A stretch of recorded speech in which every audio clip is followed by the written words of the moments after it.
Assalamualaikum warahmatullahi wabarakatuh. Hai, bertemu dengan saya lagi, Bu Maria Ulfa. Nah, di Mapel Akuntansi Lembaga Instansi Pemerintah. Kali ini kita akan membahas KD 3.1. Semester ganjil itu ada 5 KD ya, 3.1 sampai 3.5. Yang akan kita bahas adalah KD 3.1, memahami pembukuan tunggal dan pembukuan berpasangan.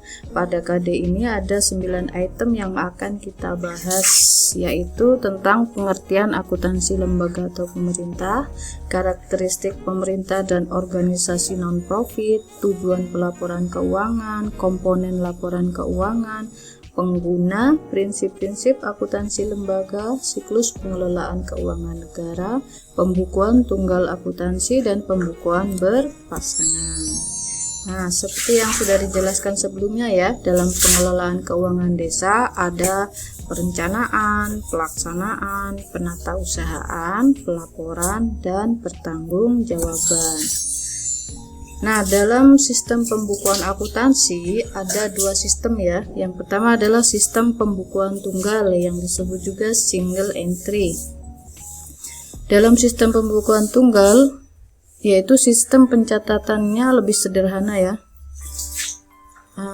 Setiap kejadian transaksi akuntansi hanya dicatat 1 kali, yaitu penerimaan dan pengeluaran saja. Nah, yang kedua sistem pembukuan berpasangan atau double entry. Dalam sistem pembukuan berpasangan ini, setiap transaksi akuntansi dicatat 2 kali. Artinya, pada setiap transaksi terdapat 2 rekening yang dipengaruhi, yaitu debit dan kredit. Nah, pastinya ada kelebihan dan kekurangannya ya. Nah, ini adalah contoh pembukuan tunggal atau single entry. Nah, kita lihat di sini hanya ada penerimaan dan pengeluaran saja. Lebih sederhana, tapi pasti ada kelebihan dan kekurangannya ya. Nah, kalau ini adalah contoh pembukuan berpasangan. Ada debitnya, ada kreditnya. Harus balance jumlahnya, tak boleh berbeda. Ini adalah kelebihan dan kekurangannya ya. Nah, kalau keunggulan dari penggunaan single entry atau satu langkah ya, lebih sederhana dan lebih mudah dan praktis. Tapi format sederhana ini membuat hasil laporannya kurang lengkap sehingga sulit untuk mengontrol setiap transaksi yang terjadi. Selain itu, apabila terjadi kesalahan akan sulit untuk mencari letak dan asal muasal kesalahan tersebut. Nah, kalau metode double entry, sebagian besar bisnis menengah dan besar menggunakan metode double entry karena dapat melacak pendapatan, pengeluaran, serta aset dan liabilitas. Jadi metode double entry ini lebih akurat hasilnya ya. Dan jika terjadi kesalahan bisa dilacak jejaknya. Akuntansi lembaga atau pemerintah. Apa sih akuntansi itu? Akuntansi adalah suatu kegiatan dalam mencatat data keuangan sehingga menjadi sebuah informasi yang berguna bagi pemakainya. Akuntansi lembaga atau pemerintah berkaitan dengan lembaga pemerintahan dan lembaga-lembaga lainnya yang tidak bertujuan untuk mencari laba. Berbeda dengan akuntansi perusahaan ya. Kalau akuntansi perusahaan tujuannya adalah mencari laba. Jadi kalau akuntansi lembaga pemerintahan itu adalah nirlaba, tidak mencari laba. Nah, ini adalah karakteristik pemerintah dan organisasi non-profit.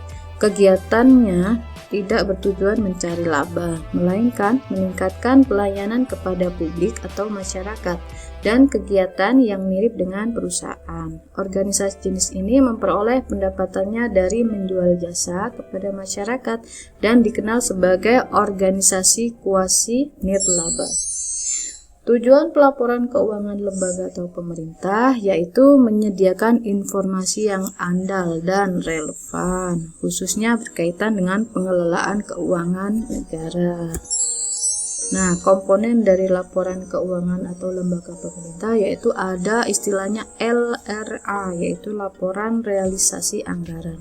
Ada laporan perubahan saldo anggaran lebih, kemudian laporan operasional, laporan ekuitas, laporan neraca, laporan arus kas, dan catatan atas laporan keuangan. Tentunya di sini tidak ada laporan laba rugi ya. Kemudian penggunaan laporan keuangan lembaga atau pemerintah yaitu pihak internal. Siapa sih pihak internal itu? Yaitu pihak yang berada di dalam struktur organisasi desa seperti kepala desa, sekretaris desa, bendahara, dan kepala urusan atau kepala seksi. Juga penggunanya adalah BPD atau Badan Permusyawaratan Desa. Tadi BPD itu adalah perwakilan dari masyarakat desa ya, yang mempunyai tugas melakukan pengawasan terhadap APB desa.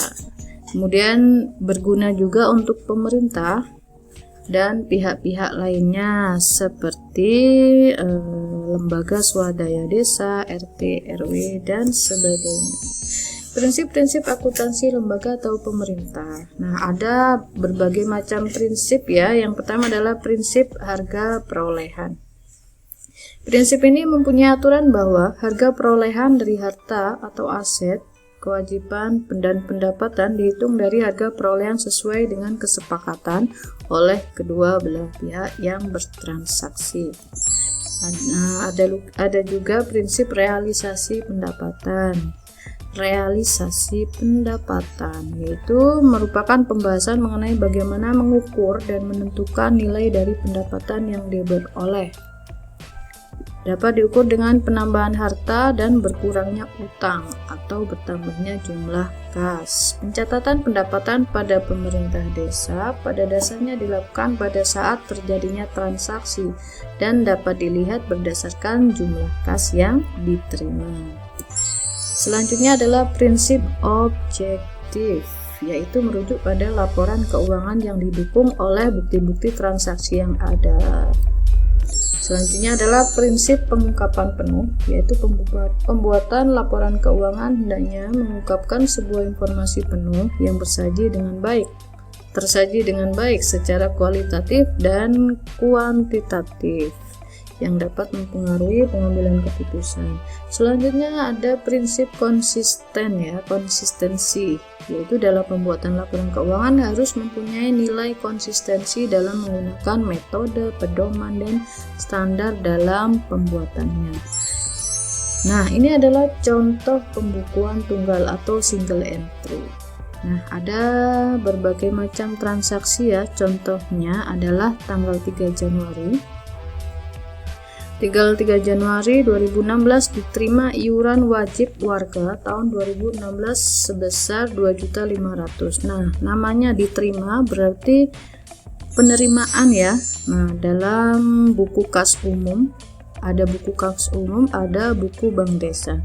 Dalam buku kas umum, penerimaan ditulis dalam kolom penerimaan, yaitu namanya pemajek. Selanjutnya tanggal 5 Januari diterima hasil sewa, yaitu 2 juta. Diterima berarti masuk kolom penerimaan 2 juta, yaitu sewa tanah sebesar 2 juta. Kemudian ditulis di saldonya ya. Saldonya 2,5 juta ditambah 2 juta jadi 4.500.000. Nah, kalau ini adalah kolom jumlah pengeluaran kumulatif. Jadi nanti misalkan ini 6 juta, di sini ditulis 6 juta. Di sini 100.000 berarti 6 juta tambah 100, di sini tulis 6.100.000. Nah, selanjutnya tanggal 6 Januari diterima hasil retribusi. Retribusi tahu nggak? Ya, pasar desa untuk bulan Januari. Retribusi misalkan pungutan di pasar itu ya, 3 juta itu dalam transaksi dicatat penerimaan ya, penerimaan 3 juta retribusi pasar. Kemudian tanggal 12 disetorkan. Kalau kata disetorkan berarti pengeluaran ya, disetorkan pengeluaran maksudnya disetorkan ke rekening kas desa di Bank Aman sebesar 6 juta. Ini tanggal 12 Januari. Tanggal 12 Januari disetorkan. Nah, ini uang keluar ya, di pengeluaran 6 juta. Kemudian saldonya jadinya berkurang 6 juta. Kemudian ditulis di buku Bank Desa tanggal 12 setoran 6 juta, saldonya adalah 6 juta. Kemudian tanggal 12 sudah 18 Januari diterima hasil sewa aula milik desa. Nah, diterima berarti masuk penerimaan 300.000. Penerimaan, nah di sini 300.000 ya, sewa aula. Kemudian tanggal 19 dilakukan penarikan uang tunai sebesar 4 juta untuk kas operasional bendahara desa dari rekening yang ada di Bank Aman. Nah, ini tanggal 19. Nah, ini penarikan dana. Berarti narik uang ya, berarti di bank itu dikurangi ya penarikan sebesar 4 juta. Ini berarti berkurang saldonya. Kemudian di buku kas umum penarikannya masuk penerimaan, nambah 4 juta karena narik dari bank. Selanjutnya tanggal 23 Januari dikeluarkan SPP. Apa sih SPP itu? Semacam surat perintah ya. Jadi kalau mau segala macam itu ada surat perintahnya untuk pembelian alat kebersihan. Jadi ada surat perintah pengeluaran uangnya untuk pembelian alat kebersihan 100.000 tanggal 23. Nah, ini alat kebersihan di pengeluaran surat perintahnya nomor 1 yaitu 100.000, saldonya jadi berkurang. Kemudian tanggal 25 untuk pembelian ATK 170.000, untuk pembelian benda pos 100.000, dan untuk belanja pegawai 2.500.000. Nah, ini sama ya, dimasuk pengeluaran 100.000, 170, 100, dan 7.500. Nah, itu adalah contoh pembukuan tunggal ya.